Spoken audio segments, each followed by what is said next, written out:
Hmm.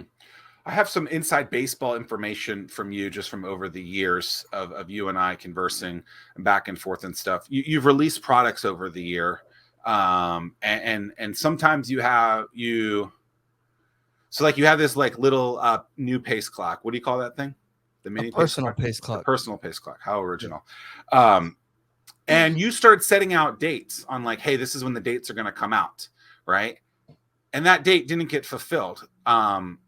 And like I'm just interested in like how you, from a customer service Yeah, perspective, no, this is great. This is handle perfect. getting that out there, because like you started marketing it, I believe, in like October, right? Yeah, like With November the 1st. okay, November 1st, with the idea that they would get out there by Christmas. They Correct. didn't hit that date. Can you just Right. walk me through like what goes through your mind of having to handle the manufacturing like challenges that you've had as a business? Yeah, well, honestly, I think most people now, 2 years into the pandemic, so many everything that you buy is delayed, right? I mean, it took months for this refrigerator to show up. Not this one, but the the one inside. And people are very they understand it. To be honest, it's gotten easier.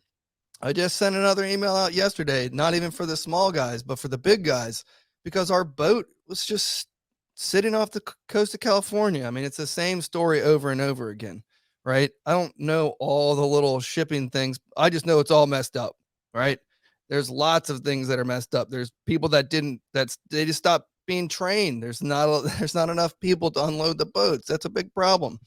Um, so I just think like as long as you communicate all the time with them, that's the most important thing. That's all they care about. I don't think we've lost a single sale. Um, and we have been without product. I mean, the product is supposed to be here on the 18th now. And I actually send out the vesselfinder.com like this is the ship. This is the, my containers on this ship.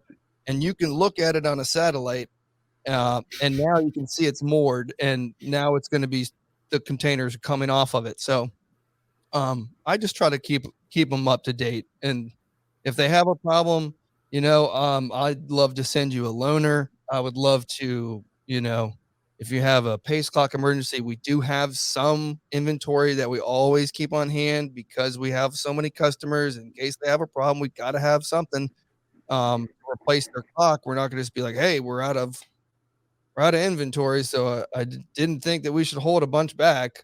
That I made that mistake 5 years ago. I'm not going to make it again. So we do always have some clocks, and if it's emergency, we'll get it to you. You just got to talk to them. That's all. Yeah, it's interesting in this sense of I was listening to something this morning, and it was from an entrepreneurial standpoint, the mindset: if you're not failing 80% of the time, then you're not pushing hard enough. Yeah. And it takes so much grit, and it just not everybody is meant for that type of mentality, and to keep on pushing. But Yeah, you've always you have to deliver bad news sometimes. Like it's Do you think either those are failures though? you gotta let somebody go, or you gotta own up to a mistake that you made, or and like honestly, selling insurance was one of the best things for me. It's not just the selling things, it was all the customer service things, right? And yeah, like you're gonna screw up. I screwed up plenty of times in the insurance business, and you got to call the person and be like, yo, I screwed up. I think Because if if you you don't, can, you are hiding behind something, and then they find out they're more pissed off. well, and you you're know not it, man. innovating either. Do you think failure though is like I'm with you, Tim, and I'm not trying to dog your that statement, but you got these people that like are about the 80% of the time. I'm like, is it really failure, or is it just like testing something? Well, Learning. that's just it. If a test is not successful, you try a new overlay on your podcast. It doesn't. It bleeds in with the background. You can't read the text. Whatever the case is. I mean, testing Sure. new things, failing from that standpoint. I Right. mean, you just constantly have to try new things and improve. Well, I like to think of it too from like a fitness perspective. So like sometimes I do this, sometimes I don't. Like today, like I'm like, okay, like it's warm out. I'm supposed to run after this. I'm like, what am I gonna wear so that I don't have issues the rest of the week? right? What do I need to consume beforehand so that I'm whatever? And I guess I potentially, if it goes really bad, I could fail and die. Hopefully that doesn't happen. Hopefully I'll be on episode 95 next week. Yeah. But I mean, I think it's the kind of the same thing. You're just constantly testing what's going to work, what's not, does this headphone look still work? I don't know. Does this hair work? Is that failure? We can't all have great hair like it's you, maintaining that balance. I mean, you have to, Nate, you can tell, you look at numbers, your analytics, you see how many times people look at a heat sheet, but at the same time, you don't dwell. If something doesn't go right, you don't dwell on it, you forget it, you learn from it, you move on, and you just keep on pressing. Yeah. There's, you can't get caught up in as we used to talk about vanity metrics. You certainly can't get caught up in all that. It's, so what you said reminds me of somebody else told me that, and I don't know the accurate figure, but it was basically 30% of the time you're going to make the wrong decision no matter what. So you better hurry up and make the decision, because the longer you wait, the longer it's going to take to fix it, because you're going to probably make the wrong decision anyways. So make the wrong decision so you can fix that decision and keep going. And I believe that I'm not going to make the right decision 100% of the time. It's impossible. I'm not going to do it 90% of the time, probably either. And I'm talking little things and big things, right? It's everything in between. I mean, hey, this tweet's going to work. Oh, this video is going to work. Oh, exactly. Anything. Yeah. And this is the thing that prevents everybody, right? Right. What's the one thing you could tell people, it's get started, everyone says just do it. Just make the first blog or vlog or whatever and put it on the internet and then just keep going. Right. Just think about how much you've done in the past 2 years. Other people, they may have been sitting there in their chair waiting for the ship to hit port and still waiting on product, man. I mean, you've done a ton in the last 2 years. So I want to go back to thinking about it in quads again, because I was telling one of my business partners this is how simple this is. Okay. In 2012, during the Olympics, it was the first time we sent a tweet out. Okay. 4 years later, we did a Kickstarter. We raised $60,000 and we started a business.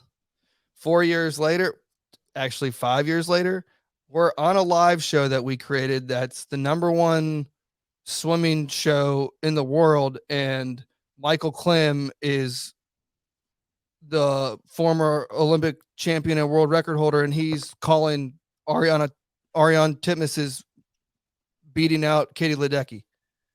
That's where we went from the first tweet to we did a Kickstarter.